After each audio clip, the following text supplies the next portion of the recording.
안녕하세요. 안녕하세요. 세종시 정신건강복지센터에서 비대면 릴레이 캠페인 무엇이든 물어볼 세종을 진행하게 된 유지연입니다. 2021년 3차 릴레이 캠페인 무엇이든 물어볼 세종에서 접수된 여러분들의 사연 및 고민을 해결을 위하여 조철현 센터장님을 모시게 되었습니다. 먼저 저희 센터장님 간단한 소개와 인사 부탁드리겠습니다. 네, 반갑습니다. 여러분 유튜브를 통해서 처음 인사드리는 것 같습니다. 저는 이제 올해 6월부터 이제 세종시 정신건강복지센터장을 맡게 된 조철현이라고 합니다. 현재는 세종 충남대학교병원 정신건강학과에서 임상진료를 병행을 하고 있고요. 앞으로 여러 통로를 통해서 여러분들과 만나고 또 소통할 수 있었으면 좋겠고요. 지금까지 2차까지 저희 전임 김현진 센터장님께서 탁월하게 이 프로그램을 이끌어 주셨는데 3차부터도 좀 더 재미있고 도움될 수 있는 이런 프로그램을 만들어 보도록 노력하겠습니다. 잘 부탁드리겠습니다. 네, 감사합니다. 그럼 무엇이든 물어볼 세종 3차 캠페인 시작하겠습니다. 먼저 2차 캠페인 댓글 중 질문들을 추첨하여 답변을 드리려고 하는데 캠페인에 참여하신 분들 이름은 모두 가명을 사용하겠습니다. 첫 번째, 송지연님의 질문입니다. 정신과적 질환을 가진 사람이 병식이 부족한 상태라면 병식을 증진시켜주는 것이 도움이 될까요? 그렇다면 어떠한 방식으로 시행이 될까요? 네, 되게 중요한 질문을 해주셨고요. 사실은 저희 임상 진료 현장에서도 이 병식이 부족하기 때문에 안타까운 그런 결과들을 많이 보게 됩니다. 정신과적인 질환에서 병식은 뭐 제가 조금 과장해서 말씀을 드린다면 거의 뭐 핵심적인 요소라고 말씀을 드릴 수밖에 없을 것 같아요. 대부분의 정신과적인 질환은 지속적인 관리와 보호가 필요하고요. 또 급성기 증상이 호전이 된 이후에도 지속적으로 관리를 함으로써 재발을 방지하는 것이 중요한데요. 그렇기 때문에 그 누구보다도 스스로 자신의 상태들을 평가하고 관리하는 것이 정말 중요합니다. 그러려면 내가 어떤 문제가 있고 또 어느 정도의 변화가 있는지에 대해서 스스로 체크를 하고 또 자발적인 어떤 변화를 위한 노력들을 하는 것이 중요한데요. 결국은 병식이라는 것은 그 상태를, 나의 상태를 인정하고 그리고 그것을 위한 자신만의 노력들, 행동 변화들을 스스로 해보겠다라는 어떤 의지를 가진 상태라고 말할 수가 있고요. 그렇기 때문에 병식을 증진시켜 주는 것에 비례해서 감히 말씀드리자면 치료의 효과나 예후의 증진에 거의 비례해서 연관이 있다라고 생각을 하시면 좋겠습니다. 그렇다면 이제 병식을 어떻게 증진시켜 줄 것인가? 이거는 사실 정말 어려운 문제입니다. 왜냐하면 본인은 스스로 문제가 없다라고 생각을 하는데요. 주변에 있는 특히나 가까운 가족이나 지인들은 이 사람의 어떤 병 전의 모습을 보아왔기 때문에 이 사람이 병이 있다는 거에 대해서 너무나도 명확하게 알고 있고요. 그렇기 때문에 이제 안타깝게 여기는 생각으로 그 병식이 생기길 바라는 마음으로 병이 있다는 것을 소위 피드백을 해주잖아요. 그러면 보통 병식이 없는 사람 입장에서는 오히려 화를 내거나 반발하거나 부정을 하는 경우들이 많습니다. 사실은 그렇기 때문에 어설프게 병식 형성을 위해서 개입을 해주게 되면 오히려 마음의 문이 닫히거나 자신만의 세계 속에 더 갇혀버릴 수가 있거든요. 그래서 구체적인 어떤 병식 형성의 기술적인 부분에 대해서 제가 오늘 말씀드리는 것보다는 어떻게 이 사람이 자신의 문제에 대해서 조금이나마 관심을 가지고 주변 사람들이 피드백 해주는 것에 귀를 기울일 수 있을 것인가에 대해서 먼저 말씀을 드리는 게 좋을 것 같고요. 여기서 이제 가장 우선적으로 생각할 것은 역지사지라고 생각을 하시면 좋을 것 같습니다. 입장을 바꿔서 생각을 하는데요. 그러면 어떤 부분에서 역지사지냐?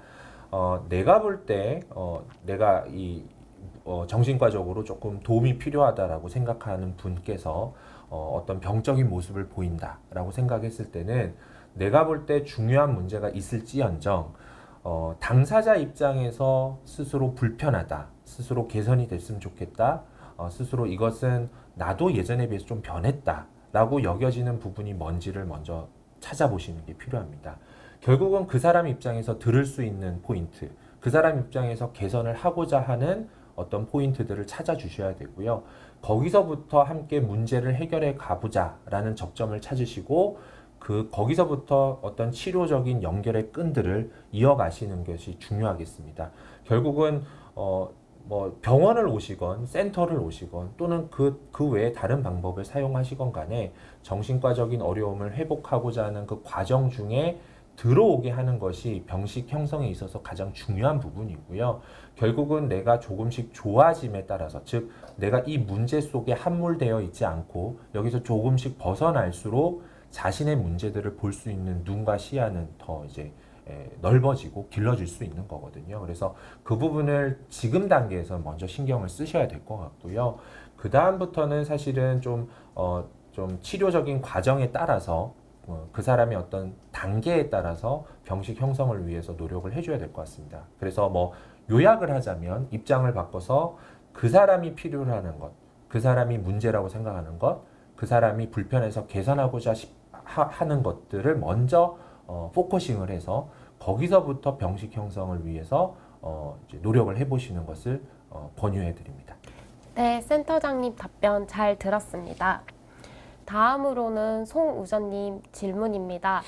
정신적인 부분도 감기처럼 완치의 개념이 있나요? 우울증이 마음의 감기라고 한 것 같아서요. 또한 우울증으로 진단되는 진단 요소와 치료 방법이 무엇인지 안내해 주세요.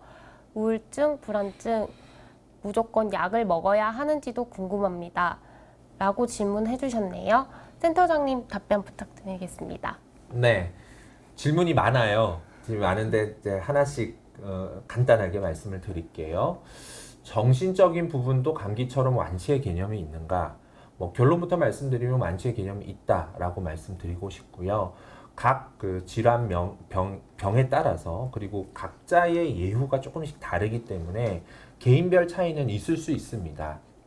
그렇지만 우리가 이제 완치라는 개념을 보통은 뭐 소위 어떤 치료를 하지 않으면서도 안정적인 정상적인 상태를 유지하는 그런 상태를 완치라고 우리가 생각을 한다면 상당수의 정신과적인 부분들이 완치의 개념이 존재한다라고 생각을 하시면 좋을 것 같고요. 우울증이 마음의 감기라고 많이들 얘기합니다. 과거에 특히 많이 얘기했었고요. 여기서 왜 마음의 감기라고 얘기를 하는지에 대해서 조금 특성들을 우리가 생각을 해야 될 것 같은데요. 우리가 보통 감기를 한번 생각을 해보시면 우리가 누구든지 걸릴 수 있다는 특징을 가지고 있고요. 또 감기라는 것은 굳이 엄청나게 심해져서 뭐 폐렴이나 이런 쪽으로 가지 않는 이상은 조금 골골대고 일상생활에 장애가 있기는 하지만 우리가 어떤 적절한 치료나 보호 관리를 통해서 이 감기를 금방 회복할 수 있다라는 특징도 가지고 있습니다. 다만 감기이기 때문에 우리가 반복적으로 겪을 수 있는 이런 특징들을 가지고 있죠. 그래서 우울증을 마음의 감기라고 표현하는 거는 그런 맥락에서 좀 이해를 하시면 좋을 것 같습니다. 누구나 경험할 수 있는 질환이고요. 또 정말 심해지지 않는 이상은 또 일상생활에서 또 다소 어렵더라도 잘 극복할 수 있다는 것이고요. 또 하나는 뭐 소위 재발이라고 부를 수도 있는데요. 여러 차례 경험을 할 수도 있다라는 특징을 가지고 있다고 생각을 하시면 좋을 것 같고요. 그런데 이제 우울증을 어떻게 진단을 하느냐? 일반적으로 정신과적인 진단은 그 사람의 어떤 주관적인 그리고 객관적인 상태를 보고 판단을 하는 것입니다. 결국은 이제 그 사람의 감정 상태 그리고 그것과 연관되어 있는 행동 패턴과 습관의 변화들 그리고 생리적인 변화들 예를 들면 식욕이나 체중의 변화들 또는 뭐 수면의 변화들 식욕 그런 부분들에 대한 변화들을 종합적으로 판단을 해서 진단을 내린다고 보시면 되고요. 우리가 통상적으로 어떤 뭐 심리 검사 뭐 이런 것들을 통해서 혹시 진단을 내리는가 또는 뭐 뇌 영상 검사 있죠. 사진을 찍어서 검사를 한다던가 피를 뽑아서 검사한다던가 그런 것들을 통해서 진단을 내리지는 않습니다. 결국은 종합적인 양상을 보고 판단한다고 보시면 될 것 같고요. 치료적인 방법은 약물적인 치료와 비약물적인 치료로 간단하게 말씀드릴 수 있을 것 같고요. 약물적인 치료는 생물학적인 치료의 하나인데요. 항우울제 또는 뭐 추가되는 어떤 증상에 따라서 항불안제 이런 약제들을 투약을 함으로써 증상의 완화를 이끌어내는 것이고요. 사실 그렇지만 비약물 치료도 상당히 중요합니다. 그 사람이 우울증에 쉽게 걸릴 수 있을 법한 생각의 어떤 패턴들, 그리고 취약한 그 사람의 내면의 문제들, 이런 부분들에 대해서 여러 가지 상담이나 여러 가지 정신치료적 기법을 통해서 회복을 꾀하는 두 가지의 치료 방법을 크게 생각해 보실 수 있을 것 같고요. 마지막으로 우울증, 불안증은 무조건 약을 먹어야 하는가? 그렇지는 않습니다. 우울증, 불안증도 상태의 그 중증도에 따라서, 그리고 무조건 어떤 약을 먹어야 된다기보다는 환자분과 치료자와의 어떤 그 소통을 통해서, 논의를 통해서 어떠한 치료 방법을 선택할 것인지, 그리고 그 치료 방법을 언제까지, 어느 단계까지 할 것인지를 논의를 하면서 결정을 하는 것입니다. 그렇기 때문에 약물을 반드시 먹어야 하는 건 아니고요. 실제로 뭐 제 외래 진료에서도 투약을 예전에 했지만 지금은 하지 않는다거나, 아니면 처음부터 하지 않고 상담만으로 유지하는 경우들도 있습니다. 그렇기 때문에 꼭 약을 먹어야 된다라고 생각하지 않으셔도 될 것 같습니다. 네, 답변 잘 들었습니다. 이번 사연은 3차 캠페인 답변 차례입니다. 먼저 성윤미님의 사연을 볼게요. 저는 배달이나 택배가 오면 두고 가신 뒤 문만 살짝 열고 들여놓는데 그 순간에도 마스크와 고무장갑을 착용해요. 포장을 다 제거할 때까지요. 그리고 밖에서 뭔가 손만 살짝 닿아도 바로 소독제를 쓰고 또 손을 씻고요.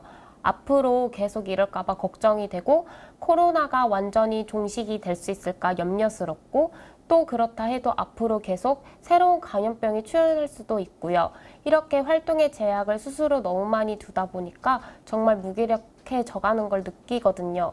극복하고 싶고 다른 분들 사연도 듣고 싶고 조언도 필요합니다. 센터장님 답변 부탁드립니다. 네, 사실은 예전에도 뭐 정도의 차이는 있지만 오염이나 뭐 감염이나 이런 것과 연관된 두려움이 있어가지고요. 뭐 자주 손을 씻는다거나 감염에 대해서 조심한다거나 이런 경우들이 있기는 했었습니다. 있긴 했었는데 최근 들어서 이 코로나 상황이 이제 너무 악화되기도 하고 또 너무 장기화되면서 사실 작년까지만 해도 포스트 코로나, 이제 코로나 이후의 생활에 대해서 많이들 얘기를 하다가 이제는 그거보다는 위드 코로나, 이제 코로나 또는 코로나와 유사한 이런 감염병 현상들, 이 세계들 속에서 그냥 같이 살아가는 법에 대해서 우리가 준비해야 되지 않나라는 얘기들이 있습니다. 감염은 대부분 전염을 통해서 이루어지기 때문에 특히나 뭐 호흡기 질환, 그 다음에 호흡기적인 어떤 전염, 그리고 접촉을 통한 전염, 이런 부분들이 어쨌든 전염 감염의 경로이기 때문에 조심해야 되는 거는 상당히 합리적인 반응일 수는 있습니다.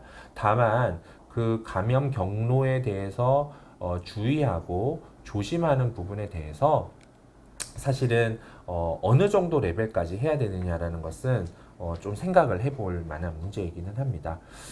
사실 그 정확한 가이드라인을 제가 제시를 해드리고 이거가 문제고 이거는 좀 자제해야 된다라고 말씀드리는 거는 조심스럽고요.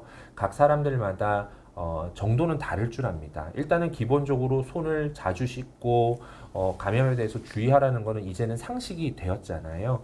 다만 내가 주변에서의 그 감염을 조심하게 되는 행동의 레벨보다, 또는 사회에서 전문가들이 제시하는 이렇게 하면 감염병을 조금 예방할 수 있습니다. 제시하는 그 기준에 비해서 내가 너무 과하거나, 그리고 그것이 너무 지속이 되고 그것을 하기 위해서 나의 에너지나 나의 시간이나 또는 나의 관계까지 침해를 받는 정도의 수준이라면 한 번쯤 생각을 해보셨으면 좋겠습니다. 이게 단순하게 어떤 거 이상 되면 과도하다 이렇게 볼 수는 없고요. 내가 생각할 때 이제 이것이 합리적인 수준의 범주 안에 속하고, 즉 비합리적이지는 않고, 그리고 내가 해야 되는 생활의 어떤 일들이나 관계들에 방해가 되지 않는 수준이라면 저는 뭐 유지하는 건 상관이 없다라고 생각을 합니다. 다만 어떤 행동을 함에 있어서 정말 내가 이 행동을 하는 것이 감염을 예방하고자 하는 것인지, 또는 내가 알 수 없는 내 속에서 올라오는 이 불안을 그저 해소하기 위해서 이 행동을 하는 것인지를 한번 스스로에게 물어보셔야 됩니다. 이게 감염 예방을 위한 효과가 있을지언정 굳이 하지 않아도 되는 행동이라면 이것은 아마도 내 안에서 올라오는 불안감을 그저 해소하기 위한 접근이라고 볼 수 있거든요. 그래서 그런 접근이라면 사실 좀 자제하는 것이 필요합니다. 왜냐하면 이 불안을 해소하기 위해서 이런 과도한 행동을 하게 된다면 그 순간에는 그 불안감을 해소할 수 있지만 그 행동을 강화시켜 주게 됩니다. 즉, 이 행동을 계속 더 하게 되고요. 더 행동의 수위가 올라가게 됩니다. 그런 것들이 이제 그 고착이 되면 우리가 강박 양상을 보인다라고 얘기를 하거든요. 그렇기 때문에 지금 이렇게 고민하는 이 시점에서 내가 하고자 하는 이 행동이 합리적이고 누구나 고개를 끄덕일 정도의 수준인지, 아니면 알 수 없는 그 불안을 해소하기 위해서 내가 다소 과도하게 행동을 하는 것인지를 좀 생각을 하고, 만약에 교정이 필요하면 스스로 조금 수위 조절을 하시는 것을 권장드립니다. 네, 센터장님 감사합니다. 다음은 이제 조태건님 사연입니다. 코로나19로 인한 채용 취소로 지금 상황이 너무 화가 나고 억울하고 저의 꿈은 현실 불가능하게 되었으며 그래도 혹시나 하고 희망을 가져도 뉴스를 볼 때마다 그 작은 희망조차 사라지게 되는 현실에 너무 화가 납니다. 이러다가 제가 감정 조절이 안 되고 분노 조절 장애에 걸릴 것 같다는 생각이 듭니다. 코로나19로 인해 망가진 저의 감정선들은 어떻게 정리를 해야 할까요? 네, 제가 이 사연을 보고 참 마음이 편치 않았습니다. 마음이 아프고, 사실은 많은 분들이 자아실현과 또 안정된 직장을 구하기 위해서 참 많은 노력들을 하신다는 것을 알고 있는데요. 너무나도 예상하지 못한 이 코로나라는 상황 때문에, 그리고 사회적인 거리두기와 경제 위축 때문에 내 노력과는 무관하게 이런 상황을 받아들여야 되는, 그리고 무기력하게 내가 이것을 수용해야 되는 이 상황들이 너무나도 속상하고 화가 나실 것 같습니다. 그래서 제가 어떠한 위로나 어떤 방법들을 너무 쉽게 제시하는 것 자체가 상당히 조심스럽습니다. 왜냐하면 여러분들이 이미 해볼 수 있는 거는 거의 다 해보셨다고 생각을 합니다. 그럼에도 불구하고 지금 이런 상황을 겪기 때문에 이렇게 질문까지 올리신 거라고 저는 생각을 하고요. 글쎄요, 망가진 감정들을 어떻게 쉽게 정리할 수가 어렵다고 저는 생각을 합니다. 가장 좋은 것은 내게 주어진 이 상황들이 좀 더 개선이 되고 조금 멀게나마라도 희망이 좀 보인다면 그래도 내가 다시 마음을 좀 다시 잡고 좀 노력을 할 수 있을 텐데요. 지금은 알 수가 없는 현실이기 때문에 그 부분은 쉽지 않을 거라고 생각을 합니다. 다만 우리의 마음의 특성을 좀 한번 생각을 해봤으면 좋겠습니다. 우리 마음이라는 것이 이제 풍선과도 같거든요. 그래서 우리 마음에 이런 부정적인 감정들, 그 다음에 내면의 문제들, 생각들, 이런 것들이 쌓이면 풍선이 부풀어 오르듯이 내가 어느 정도는 이 부정적인 상태들을 감내할 수가 있습니다. 그렇지만 이것을 적절하게 해소하고, 즉 풍선의 바람을 좀 빼내는 작업들을 하지 않으면 어느 순간에 이 풍선이 부풀어 오르다가 터져버릴 수가 있거든요. 그러한 상황들이 이제 질문해 주신, 이제 사연을 주신 조태권님께서 걱정해 주는 상황인 것 같습니다. 그렇기 때문에 내면의 상태들을 좀 들여다보고요. 내 감정의 풍선이 좀 부풀어 올랐다고 싶을 때는 이 풍선의 바람을 좀 빼는 것이 필요할 것 같아요. 자, 그렇다면 어떻게 뺄 수 있을 것인가? 사실은 쉽지 않은 부분입니다. 몇 가지만 말씀을 드려볼 수 있을 것 같은데요. 우선은 내 감정 상태를 어떠한 통로로서건 좀 표현하고 또 공감을 받을 수 있는 자리를 마련해 주시기를 권장을 드립니다. 그게 친구들이나 가족들과의 대화나 관계를 통해서 가능할 수도 있고요. 요즘은 이제 SNS나 어떤 조금은 다른 디지털 기반의 접근으로서 가능할 수도 있습니다. 어쨌든 내가 내 생각과 감정들을 표현하는 것 자체만으로도 내 생각과 감정을 정리할 수 있는 기회가 될 수 있고요. 내가 미처 몰랐던 내 마음의 상태들을 그제서야 알 수 있는 그런 기회가 될 수가 있습니다. 더 나아가서 좀 공감을 받을 수만 있다면 그래도 내가 혼자서 이렇게 뭐 소위 세상에 이제 가장 불행한 이런 케이스는 아니구나. 다 같이 힘든 상황이고 다 같이 속상해하고 있구나라는 것 자체로도 어느 정도 좀 도움을 받을 수 있지 않을까 싶습니다. 사실은 그 외에도 우리의 생활의 루틴을 좀 유지를 하신다는 것도 중요합니다. 특히나 이제 직장 생활을 하지 않으신다면 그리고 구직 활동을 열심히 하시다가 지금 마음이 많이 좀 힘드신 상황이라면 생활의 리듬이 많이 무너질 수가 있는데요. 생활의 리듬이 무너진다면 그거 자체만으로도 감정 조절 능력, 그러니까 기분 조절 능력이 많이 떨어질 수가 있습니다. 취약해질 수가 있거든요. 내가 스스로 조금 이 생활의 계획표를 좀 정해놓고 내가 이때는 어떤 걸 해야지라고 좀 스스로와 약속을 하시고요. 그것을 통해서 루틴을 좀 지켜가시는 것 자체만으로도 좀 도움이 되실 수는 있겠습니다. 사실 그 외에 여러 가지 방법들이 있지만 애초에 말씀드렸듯이 제가 섣불리 뭐 조언을 해드린다고 해서 그것이 큰 도움이 되지는 않을 것 같고요. 제가 요즘에는 이제 이렇게 힘들어 하시는 분들에게는 감히 말씀드리는 거는 어떻게든 버텨보시라고 말씀을 드립니다. 이 상황에서 내가 너무 에너지를 많이 쏟아서 극복하려고 애를 쓰다 보면 소진이 될 가능성이 높습니다. 왜냐하면 이 타이밍이 맞아야 되는데요. 사회에서 그런 기회가 별로 지금 없는 상황이거든요. 그렇지만 인생도 그렇고 사회도 그렇고 항상 굴곡은 있기 마련이고요. 바닥을 칠 때가 있으면 다시 올라올 때가 있는데요. 그때 올라올 때 내가 준비된 상황에서 그 기회를 잡아야 하지 않습니까? 그러려면 내가 완전히 자포자기하거나 내려놓는 것보다는 조금은 힘드시지만 버티면서 나에게 찾아오는 그 기회들, 소중한 기회들을 잡을 수 있게끔만 좀 버티셨으면 하는 마음입니다. 네, 감사합니다, 센터장님. 이제 저희 마지막 사연이에요.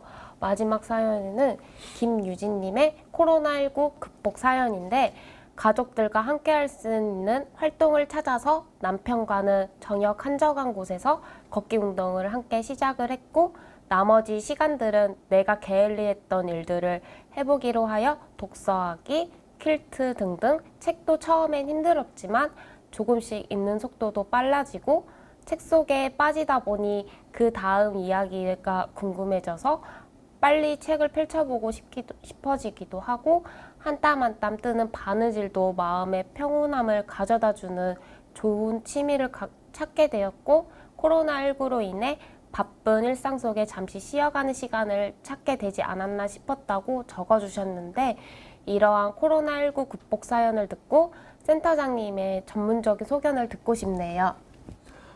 네. 너무 모범 답안처럼 적어주셔가지고요. 너무 이게 어려운 상황 속에서도 시간들을 잘 보내고 계신 것 같고요. 극복도 잘하고 계신 것 같습니다. 제가 앞서 사연에서도 잠깐 뭐 코멘트를 한 부분이 있는 것 같은데요. 어쨌든 이런 어려운 상황 속에서 그리고 나만 겪는 게 아니라 모두가 겪고 있는 이 상황 속에서 우리가 이제 뭐 노력하고 좀 더 신경 써야 될 부분은 결국은 이 주어진 상황들 특히나 앞으로 개선은 되겠지만 당장의 개선이 어려운 이 상황들에 대해서 일단은 수긍하고 수용하는 것이 필요할 것 같아요. 우리가 항상 그 실망이 커지는 부분들은 내가 그만큼 기대를 했기 때문이거든요. 근데 그 기대가 현실 가능한, 그러니까 실현 가능한 기대라면 당연히 우리가 기대를 하고 실망을 하더라도 그것을 버티고 계속 기대를 놓치지 말아야 하는 것이 맞습니다. 그렇지만 아직은 불확실한 미래, 특히 코로나와 관련된 이 미래를 생각했을 때는 지금 현실 속에서 내가 기대하는 것들 중에서 혹시 수용을 해야 되는 부분이 있지 않을까라고 좀 생각을 해야 될 것 같고요. 사연을 주신 김유진님 같은 경우는 그런 부분들을 조금 더 잘 하신 것 같아요.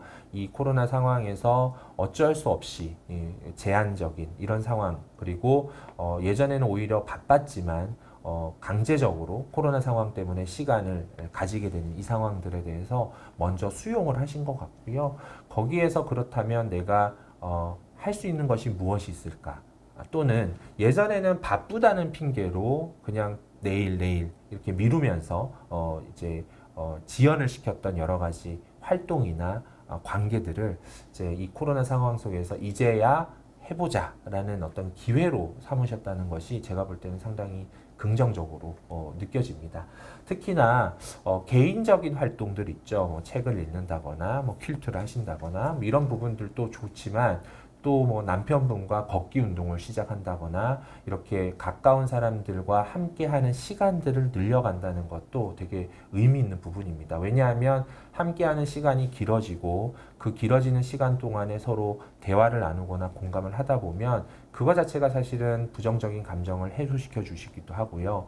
또는 내가 몰랐던 정말 다 안다고 생각했던 가장 가까운 가족의 어려움이나 상태나 관심사들에 대해서 알 수 있는 기회가 될 수 있거든요. 그래서 이 김유진님의 사연을 보면 이 코로나 상황에 대해서 어느 정도 인식하고 또 제한적인 부분에 대해서 좀 받아들이면서 이 상황들을 좀 새로운 기회로 새로운 어떤 시간을 투자하는 기회로 삼으셨던 것이 의미가 있는 것 같고 개인적인 어떤 시간 그리고 소중한 사람들과의 함께하는 시간 이런 시간들을 조금 밸런스 있게 맞추셨기 때문에 훨씬 더 좀 의미 있는 시간을 보내지 않나 싶습니다. 한번 생각을 해보셨으면 좋겠어요. 10년 후, 20년 후. 물론 이 미래를 알 수는 없겠지만 우리가 이 10년 후쯤에 이 2021년을 좀 회상을 할 때 그래도 어쩔 수 없이 전 세계가 난리가 난 이 상황들을 그래도 우리는 이렇게 소박하게 그리고 의미 있게 보냈다라고 추억할 수 있다면 그래도 나름 2021년이 의미 있는 시간이지 않았을까 싶거든요. 그래서 우리 듣는 다른 시청자분들도 이 참고를 하시면 저는 되게 좋을 만한 사연이라고 생각을 합니다. 답변 감사합니다. 무엇이든 물어보세요 3차 릴레이 캠페인으로 많은 분들께서 정신건강 관련된 궁금증 및 코로나19로 인한 심리적 어려움들이 많이 해소가 되었을 거라 생각이 듭니다.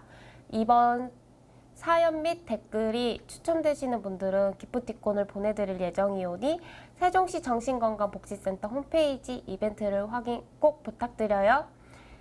네, 여기까지 무엇이든 물어볼 세종이었습니다. 함께 해주셔서 감사합니다.